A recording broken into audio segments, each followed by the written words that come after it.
Hello friends, എല്ലാവർക്കും perfectly yummy ഫിക്ക് സ്വാഗതം. നമ്മളിന്ന് ഉണ്ടാക്കാൻ പോകുന്നത് ഫ്രൈഡ് റൈസും ചില്ലി ചിക്കനുമാണ്. അതെങ്ങനെ തയ്യാറാക്കണമെന്ന് നമുക്ക് നോക്കിയാലോ. അപ്പോൾ പോകാം വീഡിയോയിലേക്ക്.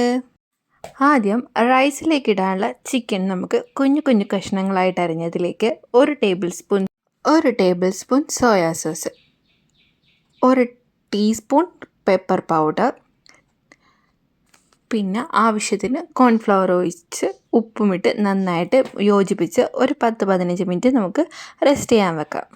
നമുക്ക് അങ്ങോട്ടേക്ക് മാറ്റി വെക്കാം. ഇനി നമുക്ക് ചില്ലി ചിക്കൻ ഉണ്ടാക്കാൻ വേണ്ടിയുള്ള ചിക്കൻ മാഗ്നേറ്റ് ചെയ്യാം. ഞാനിവിടെ ഒരു 1.5 കിലോ ചിക്കനാണ് എടുത്തിരിക്കുന്നത്. അത് ചില്ലി പീസാക്കി മുറിച്ചിട്ടുണ്ട്. ഇതിലേക്ക് നമുക്ക് 2 ടേബിൾ സ്പൂണോളം Kashmiri chilli powder, 1 table spoon soya sauce, 2 table spoon cornflour, ആവശ്യത്തിന് ഉപ്പ് വിട്ട് കൊടുത്ത് നന്നായിട്ട് കൈകൊണ്ട് ഇളക്കി യോജിപ്പിച്ച് നമുക്കൊരു 10-15 മിനിറ്റോളം നമുക്ക് മാറ്റി വയ്ക്കാം. അപ്പോൾ ഒരു 15 മിനിറ്റോളം കഴിഞ്ഞിട്ടുണ്ട്. അപ്പോഴേക്കും നമ്മൾക്ക് നേരത്തെ മാറ്റി വെച്ച റൈസിലേക്ക് ഇടാനുള്ള ചിക്കൻ നന്നായിട്ട് ഫ്രൈ ചെയ്തെടുക്കാം. ഗ്യാസ് ഓണാക്കി നമുക്ക് കടായി വെച്ച് കൊടുക്കാം. ഇതിലേക്ക് ആവശ്യത്തിന് എണ്ണ ഒഴിച്ചെടുക്കാം. സൺഫ്ലവർ വേണമെങ്കിൽ ഓയിൽ വേണമെങ്കിൽ സൺഫ്ലവർ ഓയിൽ ഉപയോഗിക്കാം. ഞാനിവിടെ വെളിച്ചെണ്ണയാണ് എടുത്തിരിക്കുന്നത്.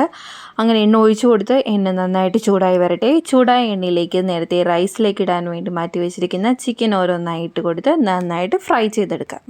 ഒരു സൈഡ് ഫ്രൈ ആയി വരുമ്പോഴേക്കും അടുത്ത സൈഡും മറിച്ചിട്ട് കൊടുത്ത് നന്നായിട്ട് ഫ്രൈ ചെയ്തെടുക്കണം. അങ്ങനെ നമ്മുടെ ഫുൾ ചിക്കൻ നന്നായിട്ട് ഫ്രൈ ചെയ്തെടുക്കാം.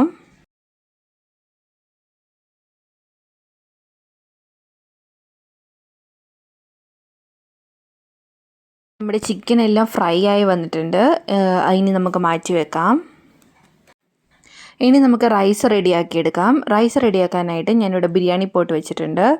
ബിരിയാണി പോട്ടിലേക്ക് നമുക്ക് ആവശ്യത്തിന് ഓയിൽ ഒഴിച്ച് കൊടുത്ത് ഇതിലേക്ക് പൊടിയായിട്ട് അരിഞ്ഞു വെച്ചിരിക്കുന്ന ഇഞ്ചി വെളുത്തുള്ളി ഇട്ട് കൊടുത്ത് നന്നായിട്ട് മൂപ്പിച്ചെടുക്കാം. നന്നായിട്ട് മൂത്ത് വരട്ടെ, ആ ഒരു പച്ചമണം മാറണം. അതിനുശേഷം ഇതിലേക്ക് അരിഞ്ഞു വെച്ചിരിക്കുന്ന ബീൻസ്, ക്യാരറ്റ്, ക്യാപ്സിക്കം എല്ലാം ഇട്ട് കൊടുത്ത് നന്നായിട്ട് ഇളക്കി യോജിപ്പിച്ച് നന്നായിട്ട് വാടി വരുന്നത് വരെ നന്നായിട്ട് ഇളക്കി യോജിപ്പിച്ചെടുക്കാം. അപ്പം ഞാൻ നേരത്തെ റൈസ് ഇവിടെ വേവിച്ച് വെച്ചിട്ടുണ്ട്. ആ റൈസും ഇതിലേക്ക് ഇട്ട് കൊടുത്ത് ആവശ്യത്തിന് കുരുമുളക് പൊടിയും ഇട്ട് കൊടുത്ത് നന്നായിട്ട് ഇളക്കി യോജിപ്പിച്ചെടുക്കാം. ഇതിലേക്ക് നമുക്ക് ആവശ്യമുണ്ടെങ്കിൽ മാത്രം മുട്ട ചിക്കി പൊരിച്ച് ഒഴിക്കാവുന്നതാണ്. ഞാനിവിടെ ഒരു 3 മുട്ട ഉപ്പിട്ട് നന്നായിട്ട് ഇളക്കി യോജിപ്പിച്ച് അതും ഇട്ട് കൊടുക്കുന്നുണ്ട്. നേരത്തെ ഫ്രൈ ചെയ്ത് വെച്ചിരിക്കുന്ന ചിക്കനും ഇട്ട് കൊടുത്ത് നന്നായിട്ട് മിക്സ് ചെയ്തെടുക്കാം.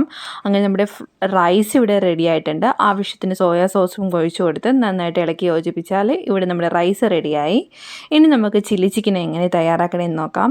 ഞാൻ നേരത്തെ റൈസിലേക്ക് ഇടാനുള്ള ചിക്കൻ ഫ്രൈ ചെയ്തപ്പോൾ തന്നെ നമ്മുടെ ചില്ലി ചിക്കനുള്ള ചിക്കനും ഫ്രൈ ആക്കി വെച്ചിട്ടുണ്ട്. ആ കടായിൽ തന്നെ നമുക്ക് ചെറുതായിട്ട് അരിഞ്ഞു വെച്ചിരിക്കുന്ന ഇഞ്ചിയും വെളുത്തുള്ളിയും അരിഞ്ഞതിട്ട് കൊടുത്ത് നന്നായിട്ട് മൂത്തതിന് ശേഷം കുഞ്ഞായിട്ട് അരിഞ്ഞു വെച്ചിരിക്കുന്ന സവാളയും ഇട്ട് കൊടുത്ത് നന്നായിട്ട് വഴറ്റിയെടുക്കാം. സവാള എല്ലാം നന്നായിട്ട് വഴന്നു വന്നിട്ടുണ്ട്.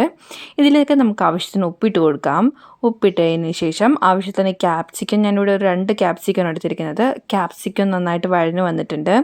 ഇതിലേക്ക് നമുക്ക് കാശ്മീരി ചില്ലി പൗഡറാണ് ആവശ്യം. ഇവിടെ ഞാനൊരു 3 ടേബിൾ സ്പൂണോളം കാശ്മീരി ചില്ലി പൗഡർ, ആവശ്യത്തിന് ടൊമാറ്റോ സോസ്, സോയാ സോസ് ഇതെല്ലാം ഇട്ട് കൊടുത്ത് നന്നായിട്ട് യോജിപ്പിച്ചെടുക്കാം. നല്ല പച്ചമണം മാറണം, അതുവരെ നന്നായിട്ട് യോജിപ്പിച്ചെടുക്കണം. അങ്ങനെ നമ്മുടെ മിക്സ് നന്നായിട്ട് ഇളക്കി യോജിപ്പിച്ചെടുത്തിട്ടുണ്ട്. പച്ചമണമൊക്കെ മാറിയിട്ടുണ്ട്. ഇതിലേക്ക് നമുക്ക് നേരത്തെ ഫ്രൈ ചെയ്ത് വെച്ചിരിക്കുന്ന ചിക്കൻ ഇട്ട് കൊടുത്ത് നന്നായിട്ട് മിക്സ് ചെയ്തെടുക്കാം. ഇനി ആ മസാലയിൽ കിടന്ന് ചിക്കനെല്ലാം നന്നായിട്ട് പിടിക്കട്ടെ, മസാലയെല്ലാം പിടിക്കട്ടെ. അതിനുശേഷം നമുക്കിതിലേക്ക് ആവശ്യത്തിന് വെള്ളവും ഒഴിച്ച് കൊടുത്ത് നന്നായിട്ട് തിളപ്പിച്ചെടുക്കാം. അങ്ങനെ മസാലയിൽ കിടന്ന ചിക്കൻ നന്നായിട്ട് ഇതായി വന്നിട്ടുണ്ട്, മിക്സായി വന്നിട്ടുണ്ട്. ഇതിലേക്ക് നമുക്ക് ഗ്രേവിക്ക് ആവശ്യമായ വെള്ളം ഒഴിച്ച് കൊടുത്ത് നന്നായിട്ട് മിക്സ് ചെയ്തെടുക്കാം. അങ്ങനെ ഞാനിപ്പോൾ ഗ്രേവിക്ക് ആവശ്യമായ ഒരു 2 കപ്പോളം വെള്ളമാണ് ഞാനിവിടെ എടുത്ത് ഒഴിച്ചിരിക്കുന്നത്. അങ്ങനെ ഒഴിച്ച് നന്നായിട്ട് തിളച്ച് വന്നിട്ടുണ്ട്. അങ്ങനെ നമ്മുടെ ചില്ലി ചിക്കൻ ഇവിടെ തയ്യാറായി. അപ്പോൾ ഇന്നത്തെ സ്പെഷ്യൽ ഫ്രൈഡ് റൈസും ചില്ലി ചിക്കനാണ്. അപ്പോൾ എല്ലാവരും ട്രൈ ചെയ്ത് നോക്കണം. അപ്പോൾ നമ്മുടെ വീഡിയോ ഇഷ്ടപ്പെടുകയാണെങ്കിൽ ചാനൽ സബ്സ്ക്രൈബ് ചെയ്യാനും ലൈക്ക് ചെയ്യാനും ഷെയർ ചെയ്യാനും നിങ്ങളുടെ ഫാമിലിക്കും ഫ്രണ്ട്സിനൊക്കെ ഷെയർ ചെയ്യാനും മറക്കരുത്. അപ്പോൾ ഇനി അടുത്ത പുതിയ വീഡിയോ ആയിട്ട് കാണുന്നവരെ എല്ലാവർക്കും ബൈ.